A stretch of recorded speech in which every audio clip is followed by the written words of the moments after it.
Hello friends, क्या आप जानते हो वर्ल्ड की सबसे बड़ी बंदूक कौन सी है? क्या आप जानते हो वर्ल्ड में सबसे पहले ट्रैफिक सिग्नल कहाँ लगाया? क्या आप जानते हो वर्ल्ड का पहला रोलर कोस्टर कहाँ बनाया गया? अगर नहीं तो बने रहिए हमारे साथ इस वीडियो में। वर्ल्ड की सबसे बड़ी बंदूक पंट गन नामक बंदूक है। जिस आपकी जानकारी के लिए बता दें कि पंट गन एक प्रकार की अत्यंत बड़ी बंदूक है जिसका उपयोग 19वीं और 20वीं शताब्दी की शुरुआत में वाणिज्यिक कटाई कार्यों के लिए बड़ी संख्या में जलपक्षी की शूटिंग के लिए किया गया था।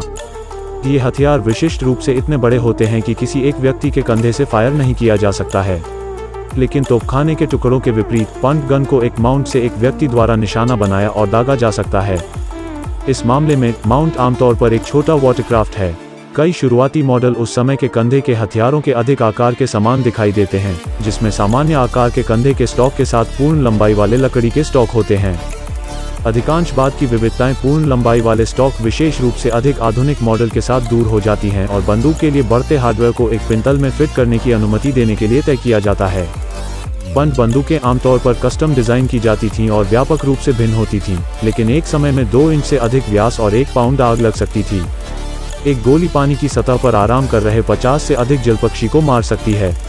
शिकारी उन्हें चौंका देने से बचने के लिए डंडे या चप्पू का उपयोग करके झुंड की पंक्ति और सीमा में चुपचाप अपने पंच को घुमाते थे। आमतौर पर बंदूक को पंट के लिए तय किया गया था। इस प्रकार शिकारी बंदूक को निशाना बनाने के लिए पूरी नाव को चलाएगा। क्या आप जानते हो वर्ल्ड का पहला ट्रैफिक सिग्नल लंदन के एक शहर में लगाया गया? आपकी जानकारी के लिए बता दें कि वर्ल्ड का सबसे पहला ट्रैफिक सिग्नल 1868 में लंदन में स्थापित किया गया था। विभिन्न प्रतिस्पर्धी दावे मौजूद हैं कि दुनिया के पहले ट्रैफिक सिग्नल के लिए कौन जिम्मेदार था। 1868 में लंदन में स्थापित एक उपकरण में 2 सेमाफोर हथियार थे जो स्टॉप को सिग्नल करने के लिए क्षैतिज रूप से विस्तारित थे और 45 डिग्री के कोण पर सावधानी का संकेत देते थे। 1912 में एक Salt Lake City, Utah, Lester Wire नाम के एक पुलिस अधिकारी ने एक पोल पर रंगीन लाल और हरे रंग की रोशनी के साथ एक हस्तनिर्मित लकड़ी के बक्से को ओवरहेड ट्रॉली और हल्के तारों से जुड़े तारों के साथ रखा। सबसे प्रमुख रूप से आविष्कारक गैरे मॉर्गन को उनके टी आकार के डिजाइन के आधार पर ट्रैफिक सिग्नल का आविष्कार करने का श्रेय दिया गया है, जिसका 1923 में पेटेंट कराया गया था और बाद में इसे जनरल इलेक्ट्रिक को बेच दिया गया था। मॉर्गन की अधिक दृश्यता के बावजूद 5 अगस्त 1914 को क्लीवलैंड में स्थापित प्रणाली को व्यापक रूप से पहला विद्युत यातायात संकेत माना जाता है। 1918 में अपने नगरपालिका यातायात नियंत्रण प्रणाली के लिए जेम्स होगे के एक डिजाइन के आधार पर इसमें 4 जोड़ी लाल और हरी बत्तियां शामिल थीं जो स्टॉप गो संकेतक के रूप में काम करती थीं। प्रत्येक एक कोने की चौकी पर लगा होता था। एक नियंत्रण बूथ के अंदर मैन्युअल रूप से संचालित स्विच के लिए वायर्ड सिस्टम को कॉन्फ़िगर किया गया था ताकि परस्पर विरोधी संकेत असंभव हो।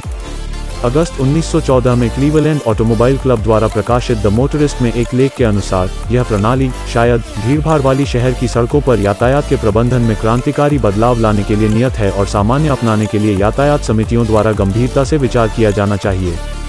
क्या आप जानते हो वर्ल्ड का पहला रोलर कोस्टर संयुक्त राज्य अमेरिका के कैलिफोर्निया में बनाया गया था?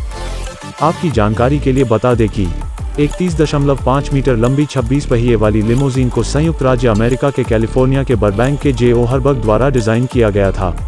इसमें डाइविंग बोर्ड के साथ स्विमिंग पूल और किंग साइज वाटर बेड सहित कई विशेषताएं हैं। इसे एक कठोर वाहन के रूप में चलाने के लिए डिजाइन किया गया है या इसे बीच में मोड़ने के लिए बदला जा सकता है। इसका उद्देश्य फिल्मों और प्रदर्शनों में उपयोग करना था।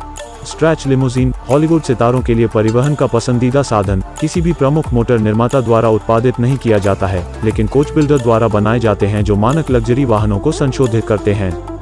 विलासिता के विनिर्देश और स्तर तदनुसार भिन्न होते हैं। संयुक्त राज्य अमेरिका में लग्जरी कार निर्माता लिंकन के वाहन बाजार का सबसे बड़ा हिस्सा रखते हैं, हालांकि कैडिलैक और मर्सिडीज जैसे अन्य ब्रांड भी लोकप्रिय हैं। कैडिलैक ने लिमो रूपांतरणों को ध्यान में रखते हुए अपने नए डीविल मॉडल को फिर से डिजाइन किया है, जिसे एक चेसिस बनाया गया है जो 3 मीटर 10 फीट खिंचाव रूपांतरण को संभाल सकता है। ऐसे मोर इंटरेस्टिंग वीडियो देखने के लिए हमारे चैनल को सब्सक्राइब करें और वीडियो को शेयर करें, लाइक करें।